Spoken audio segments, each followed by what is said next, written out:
Graças a Deus, meus irmãos. Hoje nós não teremos culto infantil, porque hoje nós teremos ceia. Então a gente tem construído essa forma também das nossas crianças participarem do culto da ceia, a fim de que elas comecem desde cedo a serem instruídas nas atividades que acontecem no culto, para que essa transição natural não seja uma transição muito dura, muito árdua. Então eu peço que os pais fiquem com seus filhos ao lado, para que ao longo do culto vocês possam administrá-los ali, tá? Fiquem tranquilos, porque a gente vai fazer com uma dinâmica que vai dar para passarmos tranquilamente por essa situação. E assim a gente vai instruindo as nossas crianças, a fim de que elas aprendam também as coisas que acontecem no culto, certo? Então, quero convidar você a abrir a sua Bíblia em Romanos capítulo 9, nós vamos ver do verso 30 até o capítulo 10, verso 13. Tá? Nós faremos a leitura do texto bíblico, depois oraremos, e aí passaremos a exposição do texto bíblico. Romanos capítulo 9, do verso 30, leremos até capítulo 10, verso 13. Que diremos? Que os gentios que não buscavam justiça alcançaram justiça, mas justiça que vem da fé. Mas Israel, buscando a lei da justiça, não alcançou essa lei. Por quê? Porque não a buscaram pela fé, mas com base nas obras, e tropeçaram na pedra de tropeço. Como está escrito, eu ponho em Sião uma pedra de tropeço e essa rocha de ofensa, e quem nela crê não será envergonhado. Irmãos, o desejo do meu coração e a minha súplica a Deus em favor de Israel é que ele seja salvo, porque posso testemunhar de que eles têm zelo por Deus, mas não com entendimento. Pois não reconhecendo a justiça de Deus e procurando estabelecer a sua própria, não se sujeitaram à justiça de Deus, pois Cristo é o fim da lei para a justificação de todo aquele que crê. Porque Moisés escreve que o homem que pratica a justiça proveniente da lei viverá por meio dela. Mas a justiça que vem da fé diz, não digas em teu coração, quem subirá ao céu, isto é, para fazer Cristo descer, ou quem descerá ao abismo, isto é, para fazer Cristo subir dentre os mortos? Mas que diz, a palavra está perto de ti, na tua boca e no teu coração, isto é, a palavra da fé que pregamos. Porque, se com a tua boca confessares Jesus como Senhor, e em teu coração creres que Deus o ressuscitou dentre os mortos, serás salvo. Pois como com o coração é que se crê para a justiça, e com a boca se faz confissão para a salvação. Porque a Escritura diz, todo aquele que nele crê nunca será envergonhado, pois não há distinção entre judeu e grego, porque o mesmo Senhor é o Senhor de todos, rico para com todos que o invocam, porque todo aquele que invocar o nome do Senhor será salvo. Senhor, nós pedimos agora a Tua graça, a Tua misericórdia, para que os nossos entendimentos sejam atraídos para o Senhor, que os nossos ouvidos sejam destapados, que os nossos olhos sejam desvendados, a fim de que possamos enxergar, ouvir e entender a Tua palavra nessa noite. Pedimos também por aqueles que porventura possam estar acompanhando via internet, que as facilidades do mundo moderno e as facilidades do clique e da rápida troca de canal, da rápida troca de vídeo, não possam tomar conta de seu entendimento nesse momento, a fim de que eles também se comprometam a prestar atenção em tudo que será exposto. Pedimos a Tua graça, a Tua misericórdia, fala conosco, molda-nos, é o que te pedimos em nome de Jesus. Amém. Então, meus queridos, como eu venho dizendo aos irmãos, nós estamos nessa jornada pela carta de Paulo aos Romanos, chegamos ali no miolo da carta, capítulo 8, 9 e 10, né? Passamos pelo 8, estamos agora alguns domingos no 9, né?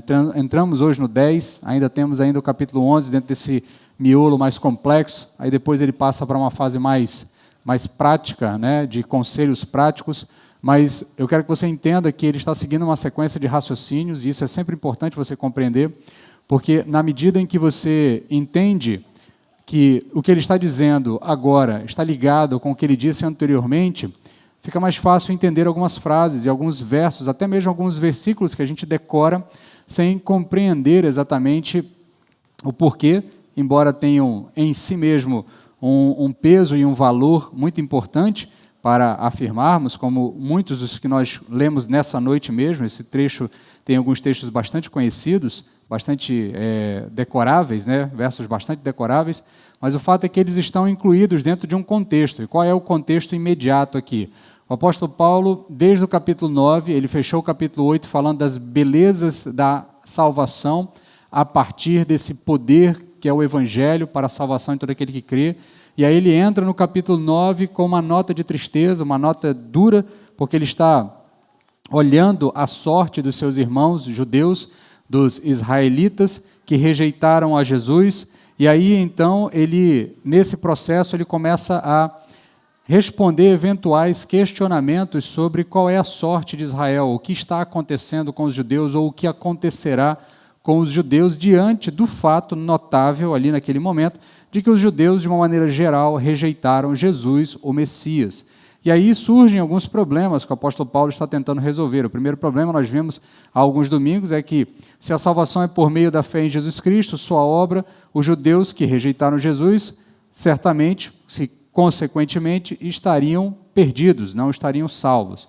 Então, a priori, a resposta que o apóstolo Paulo vai dando é que sim, e aí eu digo a priori porque lá no capítulo 11 ele vai falar de uma eventualidade, de uma possibilidade, ou melhor, de uma expectativa que ele tem, e aí a gente entende que ele está ali tratando dentro de um ato quase que uma ação profética, como apóstolo, prevendo as coisas que acontecerão com o povo de Deus a partir daquilo que está escrito também anteriormente. A gente vai chegar lá com calma, mas a priori o que ele está analisando é, se rejeitou Jesus, o destino é condenação, o destino é morte, o destino é perdição. Então, nesse processo, alguém poderia dizer, bem, se Deus fez promessas para Israel e não conseguiu que Israel fosse salvo, o que garante que Deus vai me salvar? O que garante que Ele vai manter essas promessas para mim? Então, será que Deus pode falhar em cumprir as suas promessas? Ele vai tratar disso na sequência, ele vai dizer que não, e aí ele introduz a doutrina da eleição como resposta para isso. Ele vai dizer que Deus não falhou, porque a promessa de Deus é para o povo de Deus. O povo de Deus é o povo eleito, que é a descendência de Abraão, mas essa descendência não é uma descendência genética, é uma descendência por eleição. Tá? O que define essa descendência é o chamado, é a vocação, é a eleição soberana de Deus, não é o fato dele ser diretamente descendente de Abraão. Ele explica isso ao longo de todo o capítulo 9, ele já falou disso lá no capítulo 2, nós vimos isso na semana passada. Tá? E aí, obviamente, quem ouve isso vai surgir com uma segunda indagação. Então quer dizer que Deus escolhe aleatoriamente? Será que isso então não seria injusto da parte de Deus? Escolher aleatoriamente, de acordo com a sua própria vontade, ou de acordo com o seu bel prazer? E aí ele responde que não, isso não é injusto, porque quando se trata de salvar pecadores, Deus não precisa trabalhar com justiça, Deus trabalha com misericórdia. Porque se Deus trabalhasse com justiça, Ele condenaria a todos. Afinal de contas, todos pecaram e destituídos estão da glória de Deus. Né? E aí ele cita lá o texto lá do Êxodo, né? Quando Moisés está ali debatendo com o faraó, e aí Deus diz, né? Ou melhor, quando Moisés está pedindo a Deus para ver a sua glória, Deus diz a Moisés, terei misericórdia de quem eu quiser ter misericórdia e compaixão de quem eu quiser ter compaixão. Assim, isso não depende da vontade nem do esforço de alguém, mas de Deus mostrar misericórdia. Esse aqui é um complemento, o verso 16 é um complemento, é uma explicação que o apóstolo Paulo está dando para essa expressão, terei misericórdia de quem eu quiser ter misericórdia e compaixão de quem eu quiser ter compaixão. Então, no fundo aqui, o apóstolo Paulo está dizendo que a eleição, as promessas, a descendência não depende da vontade nem do esforço de ninguém, mas de Deus mostrar misericórdia. E aí, o que Paulo está tentando deixar claro para os seus leitores, os seus ouvintes, é que Deus é livre, logo ele faz o que lhe convém. E aí essa nova resposta do apóstolo Paulo pode trazer algum tipo de outra indagação, e aí diz, então se Deus faz o que quer, por que Deus se queixa de eu não fazer aquilo que Ele quer? Ou melhor, aquilo que Ele não determinou que eu fizesse? Alguém poderia tentar racionar dessa forma assim. E aí o apóstolo Paulo traz a ilustração do oleiro, e aí a partir dessa ilustração, o apóstolo Paulo afirma que Deus é o oleiro e os seres humanos são os vasos. Logo, ele decide como usar o barro, como usar os próprios vasos. E da mesma massa ele pode fazer um vaso útil ou ele pode fazer um vaso inútil. Então, a resposta do apóstolo Paulo, embora aparentemente pareça uma um contra-ataque para calar o seu adversário, ou um argumento de calar a boca do seu adversário, a expectativa do apóstolo Paulo é fazer com que o seu ouvinte repense a sua pergunta, porque, na verdade, a ideia aqui é não o indivíduo questionar porque Deus permite que existam, ou melhor, por que Deus escolhe fazer uns vasos bons e permite que outros permaneçam ruins. O fato é, por que Deus não destrói todos os vasos, por que Ele tolera a existência de vasos ruins e por que Ele tolera a existência de vasos que são condenados.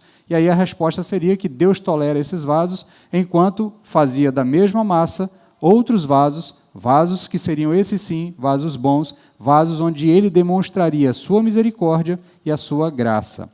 E os vasos de misericórdia, o apóstolo Paulo vai dizer, é a igreja, é o povo de Deus, é os eleitos. Ele trabalha isso lá no capítulo 9, no trecho que nós vimos na semana passada.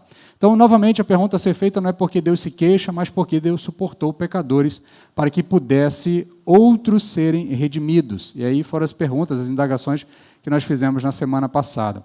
E a resposta para todas e outras perguntas que são feitas ao longo dessa primeira etapa do texto é graça, soberana graça, maravilhosa graça de Deus. É por pura graça que Deus tolera a existência de pecadores, a fim de que, do meio de pecadores, venham os vasos de misericórdia, onde Ele demonstrará a sua graça. A graça que nos dá o que nós não merecemos e nos poupa daquilo que merecemos.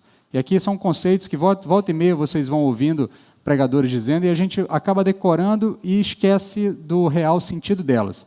Né? O que é graça? Graça é um favor imerecido. Graça é algo que alguém pode fazer por outro que não tem absolutamente nenhum mérito para merecer aquilo ou não. Então, é graça.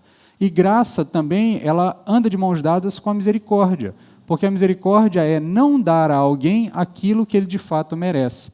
Então, o que o apóstolo Paulo está dizendo para nós é que nós todos merecíamos ser destruídos por Deus, porque todos somos pecadores, porque todos pecaram, destituídos estão da glória de Deus. Logo, se todos pecaram, merecem a destruição. Então, Deus age com misericórdia, não destrói todos, para que, com graça, Ele conceda a alguns que saiam daquela condição e se tornem vasos de misericórdia, vasos onde receberiam a graça do Senhor.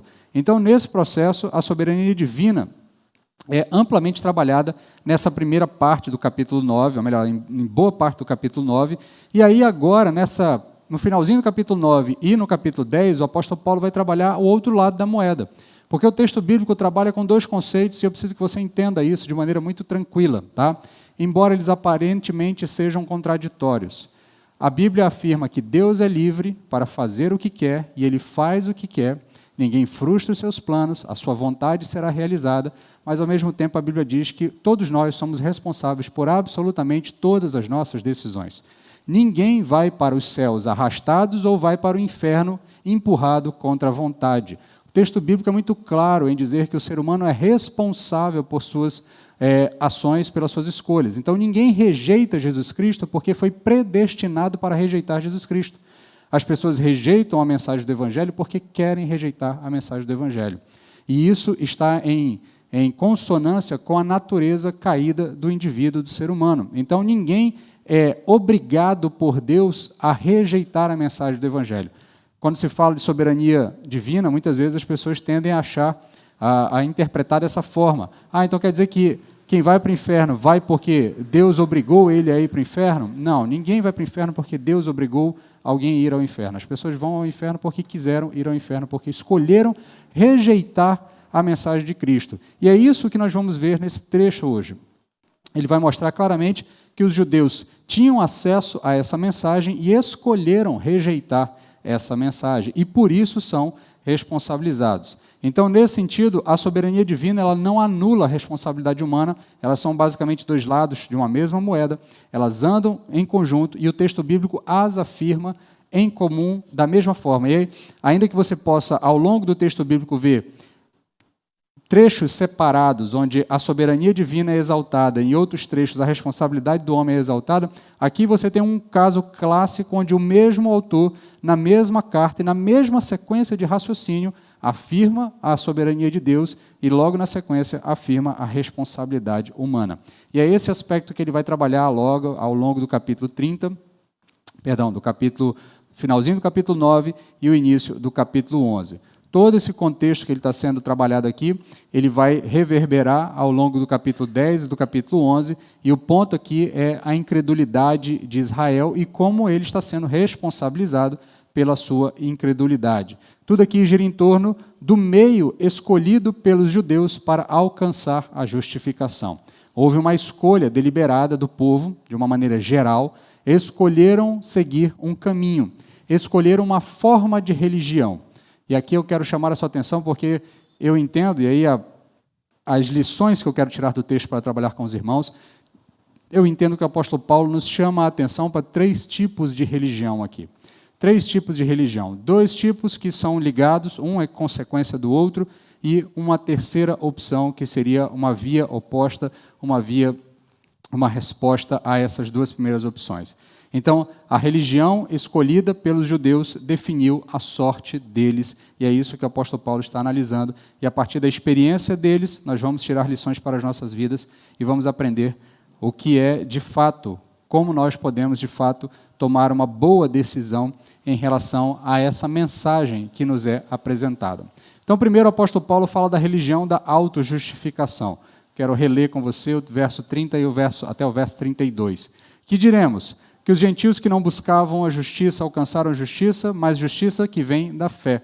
Mas Israel, buscando a lei da justiça, não alcançou essa lei. Por quê? Porque não a buscaram pela fé, mas com base nas obras tropeçaram na pedra de tropeço. As palavras do apóstolo Paulo não devem ser lidas como um indivíduo que viu os seus irmãos tropeçarem e caírem. Tá? Às vezes as pessoas olham para esse texto, podem achar que, de repente, o apóstolo Paulo está olhando para os judeus, ou mesmo os cristãos, em algum momento da história, e até mesmo em momentos mais recentes da história, tendem a olhar para os judeus com um olhar um tanto quanto de desdenho, dizendo, olha só, aqueles bobos que tiveram tudo e perderam, tropeçaram, né, se deram mal. Na verdade, o apóstolo Paulo olha para eles com grande tristeza e incessante dor no coração. É assim que ele abre o capítulo 9, lá no verso 2. Também ele não olha para o texto, por essa situação toda, ele não está escrevendo esse texto como se fosse um teólogo no alto de uma torre de marfim, analisando aqui as situações de uma maneira fria e simplesmente percebendo que alguns hereges tomaram uma decisão equivocada e, por isso, vão pagar o preço da sua decisão equivocada. Mais uma vez, volta ao verso 3 do capítulo 9, ele diz que ele mesmo desejaria ser amaldiçoado e excluído de Cristo por amor de seus irmãos, meus parentes, segundo a carne, é o que ele diz lá no verso 3 do capítulo 9. Então, o que nós temos aqui é uma constatação, uma dura e triste constatação de uma realidade que está visível aos olhos do apóstolo Paulo. Seus irmãos tinham tudo nas mãos e ainda assim tropeçaram. E, ao mesmo tempo, os gentios que nada tinham encontraram salvação. Então é aquela sensação, sabe, quando você tem tudo nas mãos, mas aquele outro que nada tem conquista aquilo que você sempre almejou conquistar. Essa aqui é a tristeza do apóstolo Paulo. Ele diz, olha, nós tínhamos tudo, ele já falou disso ao longo do capítulo, os patriarcas são nossos, a lei é nossa, as promessas são nossas, o Cristo é nosso, o Cristo nasceu entre nós, e ainda assim os estrangeiros, os gentios que nada tinham disso, ouviram essa mensagem, receberam essa mensagem, se alegraram com essa mensagem, encontraram a salvação que os judeus não encontraram, porque tropeçaram. Tá? Então, os gentios que não tinham a menor ideia do que era justiça, da perspectiva divina, encontraram justiça. Enquanto os judeus que tinham toda a compreensão, ou todos os elementos para compreender o que de fato era justiça, segundo a ótica divina, não encontraram. E por que isso aconteceu com os judeus? Porque eles escolheram a religião da autojustificação. Paulo diz que os gentios não buscavam justiça, e aqui é apenas um parêntese, quero que você entenda que o fato não é que o apóstolo Paulo está dizendo que os gentios não têm nenhuma concepção de justiça, mas aqui é a concepção segundo a vontade de Deus, a justiça divina em relação ao pecado, em relação a sua sorte eterna. É óbvio que todos os povos têm uma compreensão do que é certo, do que é errado, e aplicam suas leis buscando fazer algum tipo de justiça. Mas o fato é que o apóstolo Paulo está dizendo que os gentios não buscavam conhecer a Deus, mas ao se depararem com Deus, receberam a Deus. E os judeus que conheciam a Deus, ao se depararem com Deus encarnado, rejeitaram o Deus encarnado. Então, nesse sentido aqui, o apóstolo Paulo chama a atenção de que o grande erro dos judeus, a grande falha deles, o grande tropeço deles, foi buscar algum tipo de religião baseada em autojustificação. Porque, no fim das contas, todos nós buscamos justificação. E as religiões, todas elas, sem exceção, expressam essa característica humana, esse desejo por encontrar algum tipo de justificação, esse elemento que tenta fazer com que você se sinta digno e merecedor de alguma coisa. E aqui eu quero, apenas como a título de ilustração, toda vez que você assiste algum desses filmes futuristas, né, por exemplo, há pouco tempo saiu dos cinemas o filme Duna, tem uma outra série que também que segue ali uma visão muito semelhante à do filme Duna, uma série baseada também num livro daquele autor chamado Asimov, né? Fundação é o nome do livro. Conta um futuro muito distante, onde os seres humanos evoluíram bastante, ocuparam outros planetas, e perceba que ambos falam de milênios e milênios à frente, tá? São 30 e poucos mil anos à frente, tá? Em ambas as histórias, e em todas elas o elemento religioso continua muito forte. É óbvio que cada um, quando faz a interpretação desses livros, diz eles estão fazendo uma crítica ao elemento religioso e tal, mas a verdade é que, embora possa ser, de fato, uma crítica que os autores estão fazendo à religião dos tempos atuais, isso só reforça a ideia de que o ser humano é um ser religioso por natureza. Ele busca algum tipo de ligação com o elemento divino, e essa ligação normalmente está buscando algum tipo de justificação. Ele quer se sentir merecedor de alguma coisa. E aí, até numa dessas obras, nessa obra Fundação, tem um evento bastante interessante lá, e um pequeno spoiler aqui, não vou estragar toda a história para você, mas em um determinado momento da história tem um androide, tem um robô que está lá misturado entre todos os personagens lá, e esse robô se converte. Ele se converte a uma determinada religião que tem lá. E a grande batalha daquele robô, dentro da sua tentativa de autoconhecimento, é se sentir valorizado e se sentir merecedor de alguma coisa. Por isso ela busca nessa religião entender a si mesma, e ela abraça todo um caminho religioso lá, devota, faz as orações, faz as peregrinações, faz tudo aquilo porque ela quer encontrar esse valor, esse sentido intrínseco que todo ser humano busca ter, essa sensação de que eu sou justo, eu sou merecedor, eu fiz por merecer e eu então tenho o direito de clamar algum tipo de identificação. E as religiões, basicamente, todas elas buscam exatamente isso. Então, em todo ser humano está presente esse desejo por se sentir merecedor de alguma coisa. Todas as religiões buscam dar ao indivíduo métodos para que ele se torne merecedor de algum tipo de benesse da divindade. E isso é o que nos atrai na religião da autojustificação. E não se engane, tá? Nós somos mais atraídos pela religião da autojustificação do que nós imaginamos. Ainda que ela aparentemente seja incoerente, porque, afinal de contas, se é algum tipo de religião que é por merecimento, não pode ser algo por graça. Ainda que nós confessemos, dentro da religião cristã, que tudo que nos é dado por graça, volta e meia nós nos pegamos tentando fazer por merecer aquilo que Deus tem nos dado. Então a gente fica nesse perambular de uma compreensão de que é pela graça e, ao mesmo tempo, tentando fazer algum tipo de obra meritória para que Deus faça algo por nós. A linguagem sacrificial não sai das nossas bocas. Prestar atenção em muitos dos nossos cânticos, das músicas que nós cantamos, das músicas que nós ouvimos, das produções musicais que são feitas no meio cristão. Sempre tem um elemento de batalha, um elemento de sacrifício, um elemento de oferenda. Eu estou sempre tentando conquistar o divino de alguma forma. E aqui um exemplo típico da nossa própria prática, da nossa própria incompreensão dessa relação de graça e de merecimento e de como nós somos fortemente atraídos por essa religião da autojustificação é a nossa relação com o jejum. O jejum se torna sempre uma ferramenta de barganha no meio dos cristãos em geral.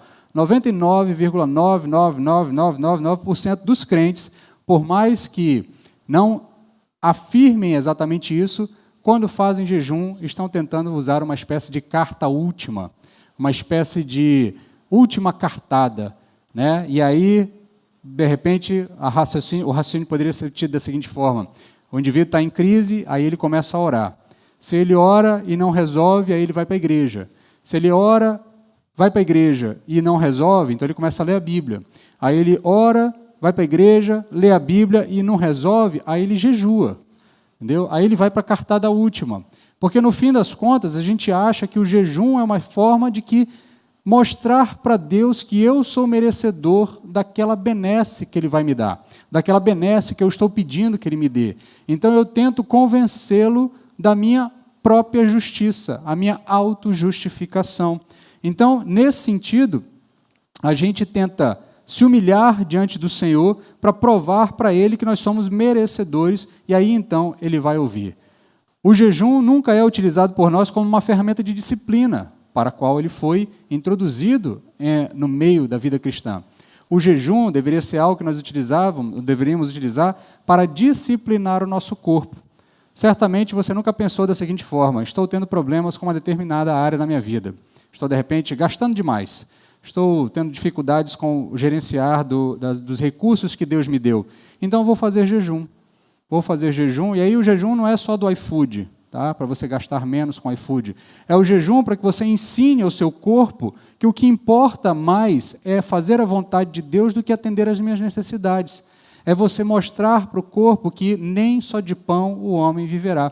Essa é a função do jejum. A função do jejum é me disciplinar, é me ensinar a ser quem eu não sei quem eu sou.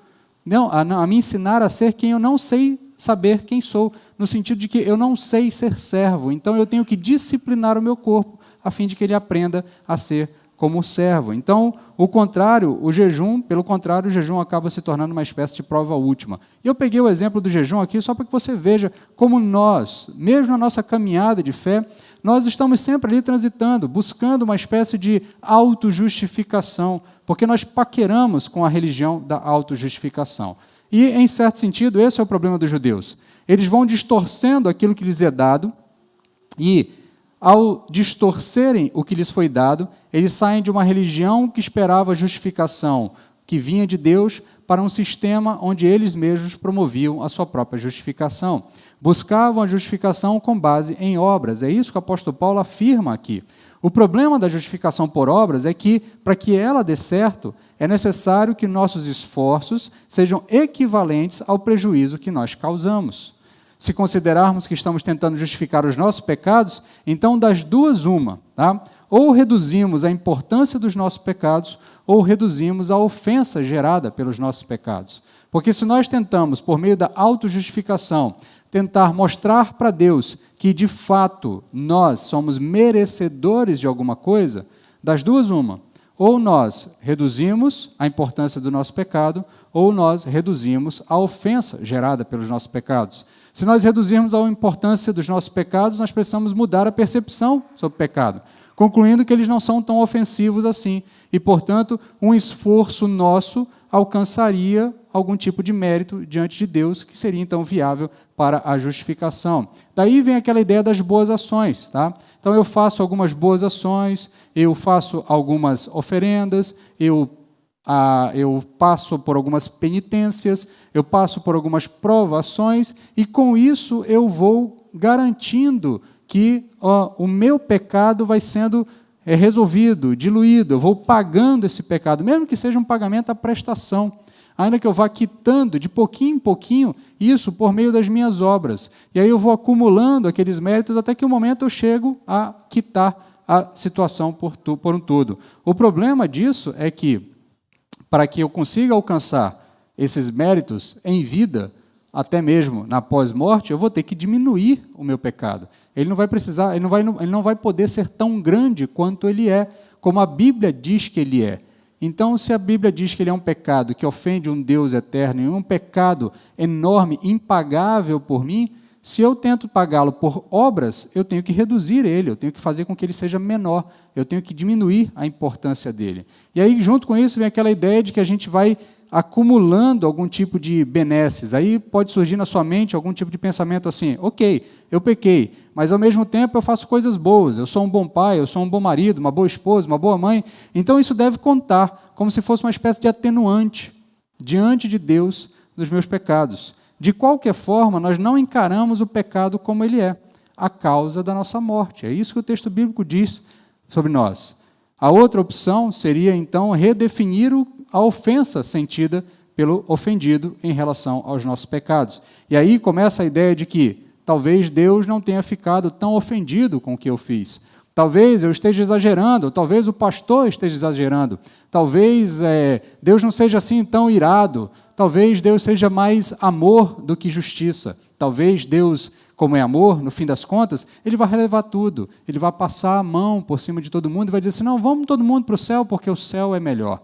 Porque, afinal de contas, eu amo todos vocês. E aí, nesse processo, eu começo a diminuir o ofendido, a dizer que Deus não se ofendeu tanto quanto a Bíblia diz que Deus se ofendeu. Porque, afinal de contas, no fim das contas, o que o texto bíblico, ou melhor, o que essas pessoas, quem abraça a religião da autojustificação acaba pensando é que, no fim das contas, o amor de Deus vai vencer todas as barreiras dos pecados e vamos todo mundo para o céu, porque, afinal de contas, Deus não condenaria ninguém à destruição eterna, ao inferno por toda a eternidade, porque, afinal de contas, isso é muita maldade. E aí, com isso, eu vou diminuindo a ofensa do ofendido.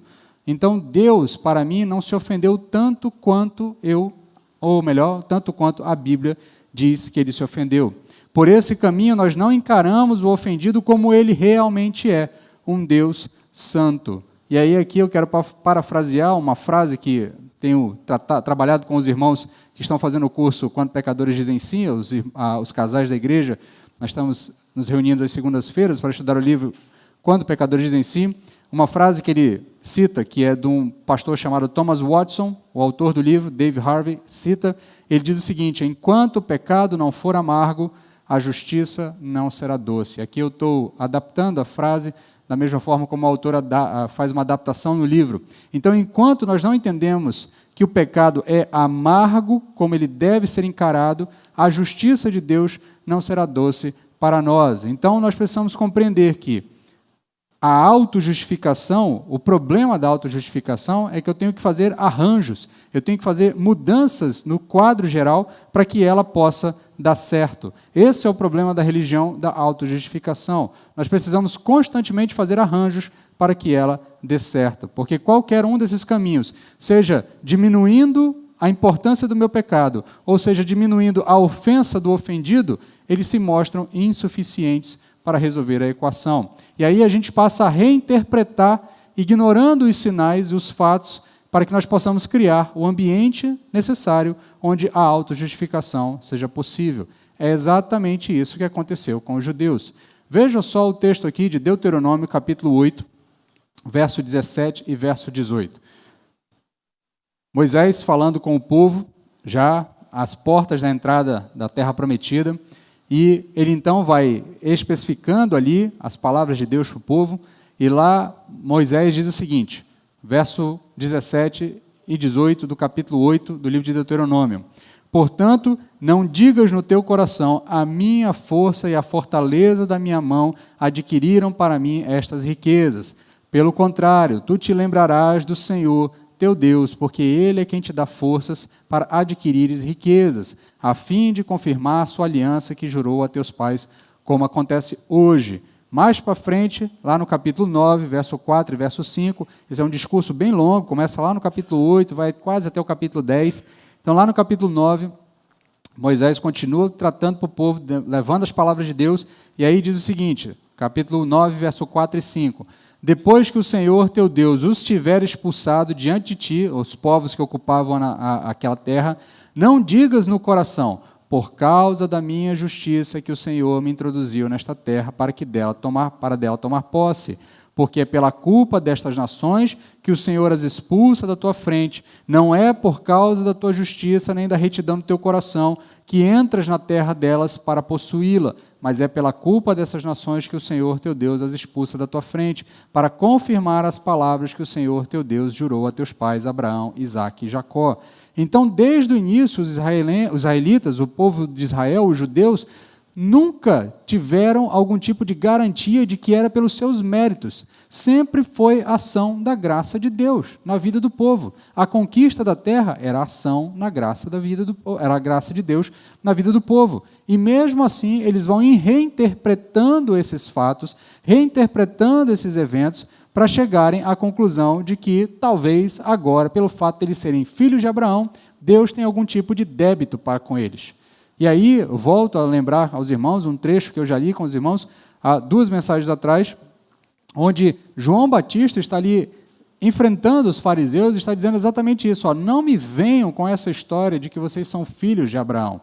Não me venham clamar essa descendência de Abraão como se isso fosse alguma espécie de mérito de vocês. Porque era isso que estava acontecendo. Os judeus estavam dizendo, bem, nós somos filhos de Abraão. Se nós somos filhos de Abraão, nossa é a terra, nossas são as promessas, nossa é a salvação, nossa é a vitória, nós venceremos no final das contas. Por quê? Porque somos filhos de Abraão, porque eu tenho mérito nisso. O meu mérito é ser filho de Abraão. E aí, nesse sentido, o apóstolo Paulo diz, essa é a religião da autojustificação. Ela inverte os papéis.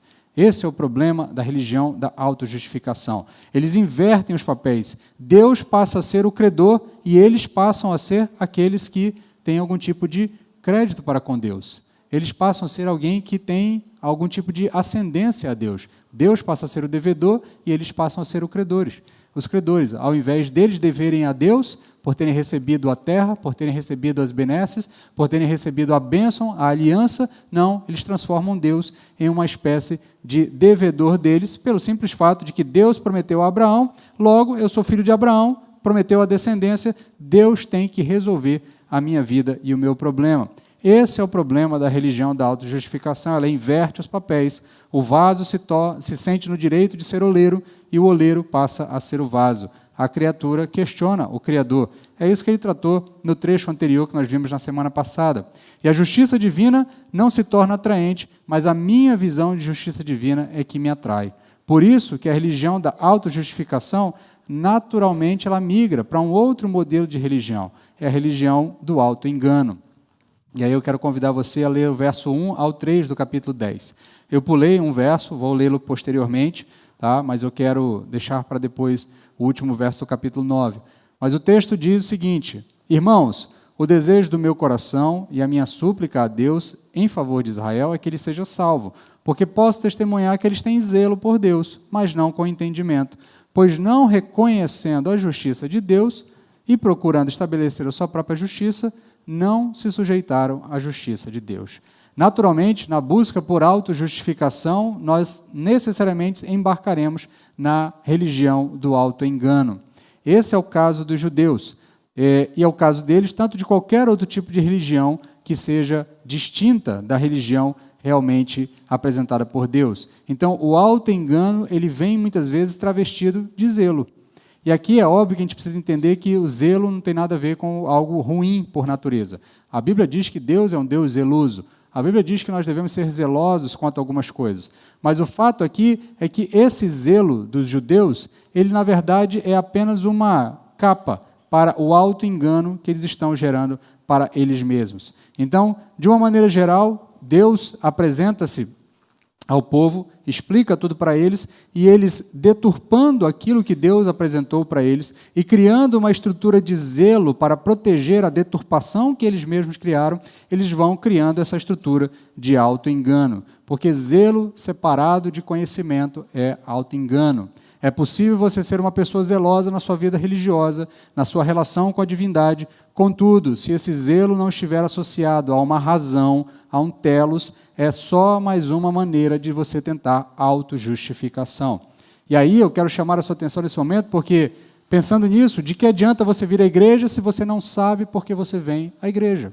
Não adianta confessar a Cristo se você não sabe o que significa confessar a Cristo. Não adianta você dizer que ama a Deus se você não compreende que amar a Deus é o fundamento de todas as coisas. Não adianta você dizer que a glória de Deus, que quer a glória de Deus, se você não entender que todas as coisas na sua vida, das mais triviais às mais complexas, devem ser feitas para a glória de Deus e devem ser feitas em glória a Deus. Não é por outra razão que o apóstolo Paulo vai terminar esse trecho da carta, lá no finalzinho do capítulo 11, dizendo o seguinte: porque todas as coisas são dele, por ele e para ele, a ele seja a glória eternamente. Amém. O zelo desassociado de entendimento é apenas auto-engano. Por isso é que nós somos tão bitolados em saber o que nós podemos ou não podemos fazer. Você já viu, por exemplo, a gente fez lá, alguns meses atrás, um encontro aqui na escola bíblica.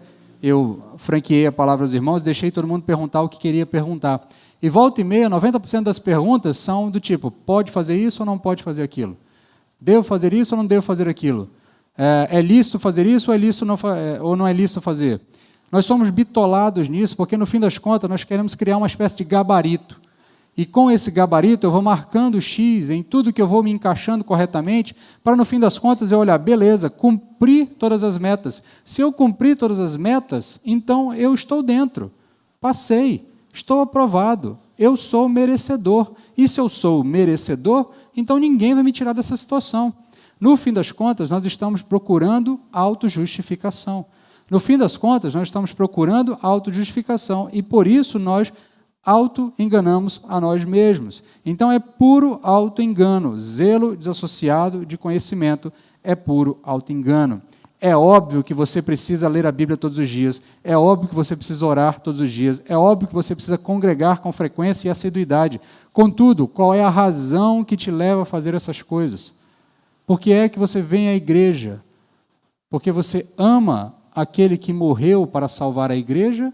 Ou porque você entende que vir à igreja é um checklist que você faz para se tornar merecedor das bênçãos de Deus? Por que você lê a Bíblia todos os dias? Porque você quer ser orientado pela palavra daquele que te salvou, a fim de que você possa se comportar da maneira como Ele quer que você se comporte? Ou porque você quer preencher um checklist e dizer assim: eu leio a Bíblia todos os dias, eu oro todos os dias, eu vou à igreja todos os dias, por que as coisas estão dando errado para mim? Por que as bênçãos não chegam até mim? Por que as coisas não dão certo para mim se eu faço tudo certo? É religião da autojustificação que se desdobra no auto-engano. Você quer se encaixar num processo, num gabarito, para no fim das contas você dizer para Deus: eu sou merecedor, o Senhor é que está errado, eu é que estou certo. Os papéis se invertem de novo. É o vaso se sentindo na condição de oleiro e querendo determinar o oleiro o que fazer com o vaso. Então, nesse sentido, o que o apóstolo Paulo chama a atenção é que o problema é que nesse caminho, tanto da autojustificação como do auto-engano, a gente sempre vai encontrar uma pedra. Uma pedra que nos impede de seguir nessa caminhada, nessa estrada, nesse meio. E só há uma maneira de se livrar dessa pedra. Você precisa renunciar ao seu modo religioso, à sua própria religião, a religião da autojustificação, a religião do auto-engano. Você tem que subir nessa pedra para que do alto te venha o socorro. E aí eu quero chamar a atenção para a última opção de religião, que eu entendo que é a resposta que o apóstolo Paulo nos apresenta para uma solução para esses dois problemas, a religião do auto-engano e a religião da autojustificação. É a religião da autorrenúncia. Capítulo 9, verso 33, depois o verso 10, do 4 até o 13. Como está escrito: eu ponho em Sião uma pedra de tropeço, é uma rocha de ofensa, quem nela crê não será envergonhado. Verso 4 agora. Porque Cristo é o fim da lei para a justificação de todo aquele que crê. Porque Moisés escreve que o homem que pratica a justiça proveniente da lei viverá por meio dela. Mas a justiça que vem pela fé diz: não digas no teu coração, quem subirá ao céu, isto é, para fazer Cristo descer? Ou quem descerá ao abismo, isto é, para fazer Cristo subir dentre os mortos? Mas que diz: a palavra está perto de ti, na tua boca e no teu coração, isto é, a palavra da fé que pregamos. Porque, se com a tua boca confessares Jesus como Senhor e em teu coração creres que Deus o ressuscitou dentre os mortos, serás salvo.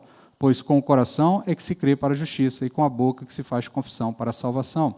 Porque a Escritura diz: todo que nele crê nunca será envergonhado, pois não há distinção entre judeu e grego, porque o mesmo Senhor é o Senhor para com todos, é rico para com todos que o invocam, porque todo aquele que o invocar o nome do Senhor será salvo.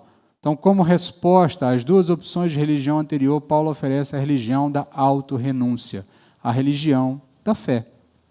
Pois o que é a fé?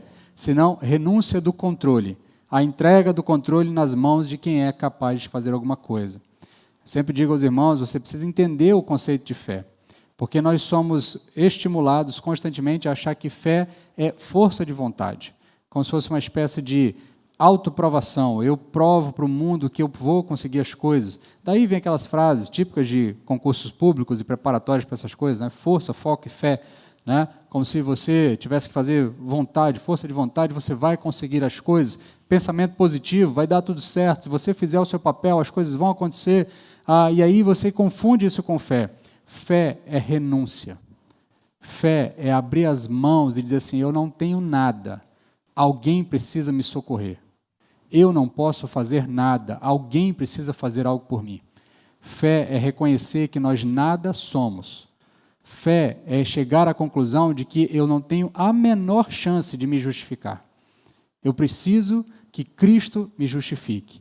E aí eu deposito a minha fé na obra de Cristo, reconhecendo que essa obra é suficiente para resolver o meu problema do pecado.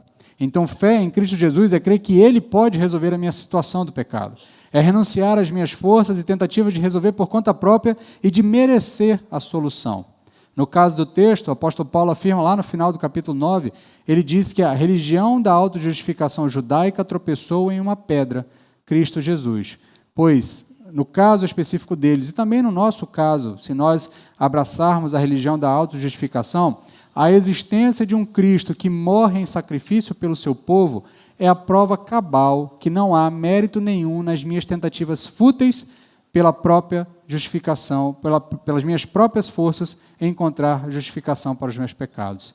Se o Cristo precisou morrer pelos meus pecados, é a prova de que todo o meu esforço para encontrar justificação pelas minhas próprias forças não foram suficientes, porque Cristo precisou morrer. Porque se, de alguma forma, o meu esforço pudesse minimizar ou apaziguar a Deus, ainda que de maneira temporária, Cristo não morreria. No Getsêmani, Jesus Cristo, ajoelhado diante do Pai, ele diz, Pai, se for possível, dá para esse cálice passar por mim? E a resposta do Pai, a resposta implícita é que não. Ele precisou morrer. Então, se Cristo precisou morrer, é a prova cabal de que todo o meu esforço para tentar me auto-justificar diante de Deus não faz a menor cócega diante do problema do pecado. Por isso ele precisou morrer por mim. Então, nesse sentido, a religião da autojustificação judaica e a religião da autojustificação de qualquer indivíduo, em qualquer momento da história, sempre vai tropeçar nessa pedra de tropeço. Jesus Cristo vai estar lá diante dele dizendo, olha, se a autojustificação é suficiente, então por que Cristo precisou morrer? E aqui não se trata de uma questão de complementar, você fez a sua parte e Cristo faz a parte dele, ele faz além daquilo que você faz, porque ainda assim, se precisa ser complementado, a autojustificação é insuficiente. Então não há sentido, não há razão buscar isso. Eu sempre vou estar dependendo de outra coisa, eu nunca serei suficientemente merecedor daquilo pelas minhas próprias forças. Então, se Jesus é o Cristo e Ele morreu em meu lugar para resolver os meus pecados, isso significa que todos os meus esforços para tentar justificar o meu pecado foram em vão, pois ainda assim Ele teve que morrer. Cristo é essa pedra de tropeço, porque Ele expõe a inutilidade da religião da autojustificação. Mas Jesus não é só a pedra de tropeço da religião da autojustificação, Ele também é a pedra de tropeço da religião do auto-engano. Lá no capítulo 10, o apóstolo Paulo continua falando, e aí ele vai expor o auto-engano judaico. Ele diz que, ele explica para eles que o objetivo da lei era Cristo, né? O fim da lei é Cristo. Nós cantamos isso, nós lemos isso ao longo do culto, e basicamente o que ele está querendo dizer para eles é que todo o sistema que eles julgavam ser um meio para alcançar autojustificação era apenas um sistema para introduzir Jesus Cristo. Tudo que os judeus achavam que era o suficiente, basta eu seguir a lei, passar pelos rituais, fazer tudo o que for necessário, obedecer à lei, me manter ali, guardar o sábado, ser circuncidado, guardar as festas santas, oferecer os sacrifícios certos no momento certo, oferecer os dízimos corretamente, participar de todo aquele sistema. No fim das contas, aquilo tudo só tinha uma utilidade: introduzir a Jesus Cristo. O objetivo da lei sempre foi nos guiar a Cristo. O apóstolo Paulo diz isso em Gálatas, capítulo 3, verso 24. Desse modo, a lei se tornou nosso guia para nos conduzir a Cristo, a fim de que pela fé fôssemos justificados. Não é à toa que ele faz o contraste lá atrás, dizendo, olha, a lei é impossível justificar os nossos pecados. Por quê? Porque Abraão foi justificado sem lei. Abraão foi justificado antes da lei, a justificação sempre foi pela fé. Então a lei não pode ser um instrumento para trazer justificação, mas o judeu achou que a lei era um instrumento para trazer justificação. E aí tropeça, porque a lei, no fim das contas, ela nos leva a Cristo. E como é que a lei me leva a Cristo? Mostrando que eu sou incapaz de fazer tudo aquilo que é necessário para que Deus se agrade de mim. Porque se o indivíduo conseguir cumprir tudo o que a lei determina, em algum sentido ele poderia se apresentar diante de Deus. Mas quando Jesus Cristo vem e diz, olha, você ouviu em algum momento na sua história de que você não deveria adulterar, mas eu digo a você que se na tua mente você cobiçar aquilo que não é seu, você já é condenado pelo pecado do adultério. E aquele que tropeça em um dos mandamentos, tropeça em todos. Porque o Deus dos mandamentos não é um Deus que recebe pagamento parcelado. Porque o pecado não é um pecado que ofende de pouquinho em pouquinho Deus. É um pecado que ofende por completo a Deus. Então, nesse sentido, o apóstolo Paulo sempre deixou claro, e a lei, como sentido geral, ela nunca serviu para justificação, ela sempre serviu para nos guiar a Cristo, a fim de que nós olhássemos para a nossa condição de impossibilidade de cumprir a lei e nos agarrássemos a Cristo, porque Ele cumpriu a lei. Então nós nos agarramos a Ele, porque Ele cumpriu a lei. E aí os judeus rejeitaram a justiça de Deus, Cristo Jesus, e preferiram ficar com a sua própria justiça. Contudo, essa justiça não os salvou. Novamente, tropeçaram em Cristo. E da mesma forma, eles reinterpretaram as palavras de Moisés, que embora realmente tenha dito, lá em Levíticos capítulo 18, verso 5, que aquele que cumprir a lei, pelo cumprimento da lei viverá, em momento nenhum Moisés endossou a percepção de que a salvação estava alheia da graça divina. Os judeus criaram para si um auto-engano de que seria possível eles mesmos chegarem aos céus por conta própria. Por isso, o apóstolo Paulo vai citar o texto de Deuteronômio, capítulo 30, verso 12, verso 13, e Abacuque, capítulo 13, verso 20. Ele vai dizer, não digas em teu coração quem subirá ao céu. Aí ele faz um complemento. Esse parênteses aqui são palavras do apóstolo Paulo. Isto é, para fazer Cristo descer. Ou, quem descerá ao abismo? Isto é, para fazer Cristo subir entre os mortos. O que o apóstolo Paulo está querendo dizer aqui é que, por que vocês tentam se enganar, achando que tem que subir aos céus sozinhos, ou seja, eu tenho que fazer a minha escalada até os céus para trazer o Cristo dos céus até mim, ou eu tenho que fazer uma descida ao mundo dos mortos para trazer o Cristo para a minha vida, quando na verdade o Cristo está diante de vocês. Esse é o raciocínio que o apóstolo Paulo está apresentando.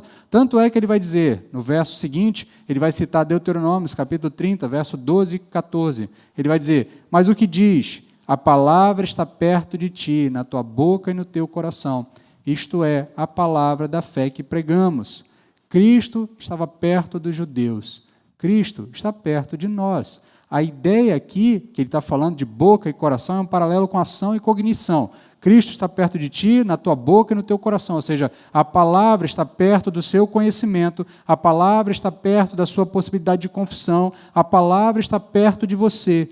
Cristo está perto de nós, porque Ele é cognoscível, Ele é compreensível a nós. Sua obra está posta diante de nós. A pedra está no meio do caminho, nós estamos vendo ela. Seus feitos estão postos diante de nós. Ele morreu e ressuscitou, e a graça de seus méritos está disposta a todo aquele que crê que Ele é quem a palavra de Deus diz que Ele é. Por isso que o apóstolo Paulo diz que quem crê na pedra de tropeço não será envergonhado. Pelo contrário, e aí, volta a ler o texto, verso 9 até o verso 13. Porque se com a tua boca confessares Jesus Cristo como Senhor, e em teu coração creres que Deus o ressuscitou dentre os mortos, serás salvo. Pois com o coração é que se crê para a justiça e com a boca se faz confissão para a salvação. Porque a Escritura diz, todo aquele que nele crê nunca será envergonhado, pois não há distinção entre judeus e gregos, porque o mesmo Senhor é o Senhor de todos, rico para com todos que o invocam, porque todo aquele que invocar o nome do Senhor será salvo. Com a boca se manifesta a nossa responsabilidade, com a boca demonstramos o zelo e com o coração cremos com o entendimento. Seja judeu, seja grego, seja gentil, pois a religião da autonegação nos leva a invocar apenas aquele que tem poder para nos salvar. E aqueles que invocam o nome do Senhor, esses serão salvos. Deixe-me finalizar com uma aplicação, uma pergunta direta para você. Que tipo de religião você está vivendo? O título dessa mensagem é Tão Perto, Tão Longe.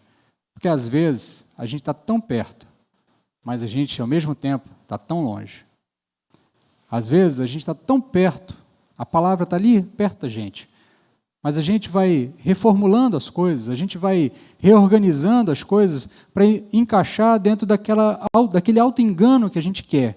Porque no fim das contas eu não quero depositar a minha fé e esperança única e exclusivamente no Senhor. Eu quero continuar com as rédeas nas minhas mãos. Eu quero continuar sendo o garantidor da minha justificação. E aí eu pergunto a você, qual é a religião que você está vivendo? A da autojustificação, do auto-engano ou da autonegação? A única forma de você chegar ao céu é negando a si mesmo. A única forma de você chegar à verdadeira justificação é negando a você mesmo, é negando a toda a sua força de vontade de tentar manter as mãos nas rédeas, é largar tudo e estender suas mãos vazias ao Senhor. Se você está na fútil tentativa da autojustificação, ou se você já migrou para a loucura da autonegação, é sempre tempo de voltar, porque a palavra está perto de você. A pedra está diante de você. Se a sua realidade é uma dessas duas opções, saiba que pela graça de Deus é possível migrar de uma religião para outra. E ainda que você esteja derrubado no chão, tenha tropeçado nessa pedra, eu convido você a subir na rocha posta no meio do seu caminho para o seu tropeço, mas agora olhando para os céus, invocar o nome do Senhor. Creia que só Jesus é suficiente para te salvar. Quero convidar você a baixar a cabeça, nós vamos orar e em seguida passaremos ao momento da ceia do Senhor. Senhor, tua palavra foi posta diante de nós e, como o próprio texto bíblico nos diz, ela está perto de nós. Então agora nós te pedimos que o teu Santo Espírito, que é aquele que tem poder para convencer-nos do pecado, da justiça e do juízo, use o que foi apresentado nessa noite, faça as correções espirituais necessárias a fim de que as barreiras sejam vencidas e que aqueles que porventura estejam caminhando pela religião do auto-engano, da autojustificação, hoje possam compreender que só há um caminho para o Senhor, é negarmos a nós mesmos e confiarmos única e exclusivamente em Cristo.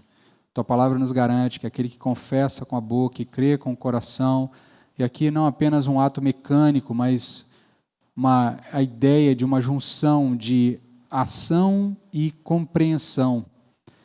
Mas a tua palavra nos garante que aqueles que assim o fazem encontram salvação. Aqueles que assim o fazem, que depositam nessa pedra de escândalo a sua confiança para a salvação, não serão envergonhados. Nós cremos nessa palavra e nós cremos que ela está perto de nós. Se porventura há entre nós alguém que ainda não teve um encontro genuíno com Cristo, que ainda não confessou o Senhor Jesus Cristo como único e suficiente Salvador e creu no seu coração, que esta palavra hoje os convença da necessidade de depositar a fé única e exclusivamente na obra de Cristo Jesus e nele esperar pela salvação, abandonando toda e qualquer tentativa de autojustificação ou de auto-engano, buscando única e exclusivamente a justificação por meio da fé em Cristo Jesus. Tem misericórdia de nós, prepara os nossos corações para a etapa seguinte desse culto, é o que te pedimos em nome de Jesus.